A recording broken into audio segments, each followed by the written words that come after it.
1억 원까지는 저축을 통해서 모으는 것이 가장 확실하게 돈을 모으는 방법이라고 합니다. 이때부터 투자 수익률이 의미 있는 돈이 되기 때문이죠. 1억 원의 1%는 100만 원이 되기 때문입니다. 하지만 1억 원을 목표로 하면 일단 과연 내가 할 수 있을까? 라는 의문이 들고 의심을 하게 됩니다. 그래서 일단 1000만 원을 모으는 것을 목표로 합니다. 이때는 두 가지 방법이 있을 수 있습니다. 첫째는 일단은 최대한 절약을 해서 그냥 무식하게 한 달에 100만 원씩 모으는 것입니다. 만약 한 달에 200만 원을 번다면 그냥 월급의 반은 일단 저축을 하고 나머지 돈을 가지고 생활을 하는 것입니다.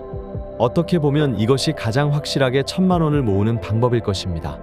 둘째는 첫째와 마찬가지로 최대한 절약을 한 후 남은 돈을 주식 투자를 하는 것입니다.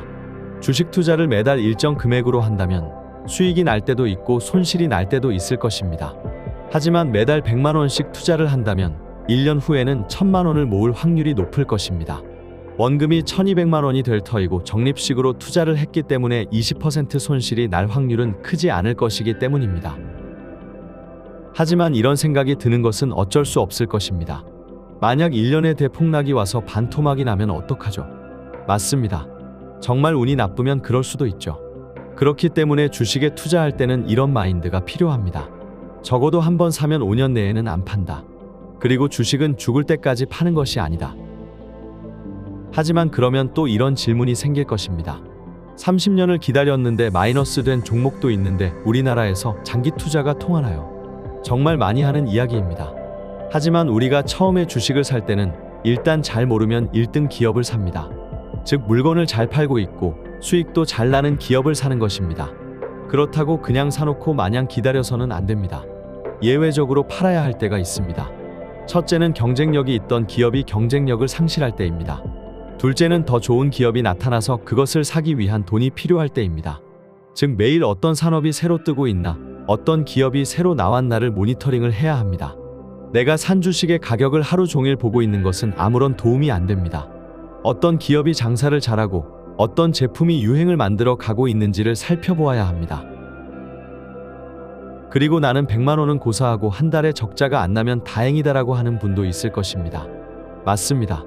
저도 정말 만년 적자에 어떤 경우에는 회사에서 월급을 늦게 줘서 카드값을 어떻게 메꾸지 하면서 걱정하던 때도 있었습니다. 하지만 일주일에 1만 원을 저축하기 시작했습니다. 그러니 완전히 생활이 바뀌었습니다. 즉 1만 원의 저축이 저희 라이프 스타일을 바꾼 것이었습니다. 그 1만 원이 2만 원이 되고 이제는 한 달에 제법 큰 돈을 투자하게 되었습니다. 저축을 해서 모은 돈으로 코카콜라 주식 한 주를 사게 되었습니다. 그리고 좀 더 많이 주식을 모으기 위해서 부업도 시작하게 되었고 수입을 다양하게 하려고 노력했습니다. 즉 본업에서 들어오는 것 이외의 돈은 모두 다 투자를 하는 것이었습니다. 그러니 돈이 모이는 속도가 정말 빨라졌습니다. 즉 투자할 돈이 없다면 당장 투잡을 뛰세요. 그럼 돈이 엄청 잘 모일 것입니다. 직업에 귀천이 없습니다. 마음만 먹으면 부업으로 할 일이 너무 많습니다. 유튜브, 블로그, 배달 등등. 또 그러면 이런 질문을 합니다. 죽을 때 갖고 가지도 못할 돈, 왜 이리 돈돈하냐? 맞습니다. 죽을 때는 다 놓고 가죠. 하지만 부자가 된 다음에 걱정해도 늦지 않습니다. 실제로 추가 부수입이 들어오고 주식으로 투자한 금액이 불어납니다. 운이 좋아서 한 번이라도 100% 이상 수익을 내게 된다면 갑자기 투자 금액이 커지는 것을 경험하실 것입니다. 그러면 일단 마음 자체가 달라집니다. 즉 편안해진다는 것입니다. 이제 내가 본업에서 돈을 덜 벌어도 추가 수입으로 생활이 가능하겠구나 하고 말이죠. 1000만 원이라도 종잣돈이 있다면 투자를 시작하세요. 그리고 이때 이 돈은 5년 이내에는 안 써도 되는 것이어야 합니다. 그리고 부자가 되고 싶다고 생각한다면 100% 가능합니다. 부자가 되고 싶다면 긍정적인 마인드를 가지세요. 긍정적인 마인드가 모든 것을 해결합니다. 부자 중에 부정적인 마인드로 가득 찬 사람은 없습니다. 자기가 어떻게 실패를 극복하고 부자가 되었는지 이야기하는 사람을 만나세요. 그리고 그 사람의 이야기를 들으세요. 절대 부정적인 사람을 가까이 하지 마세요. 그리고 그가 하는 부정적인 말에 귀를 기울이지 마세요. 긍정적으로 생각하고 돈을 모으고 그 돈을 투자한다면 분명히 부자가 됩니다. 시청해주셔서 감사합니다. 다음 시간에도 좋은 영상으로 꼭 다시 찾아뵙겠습니다.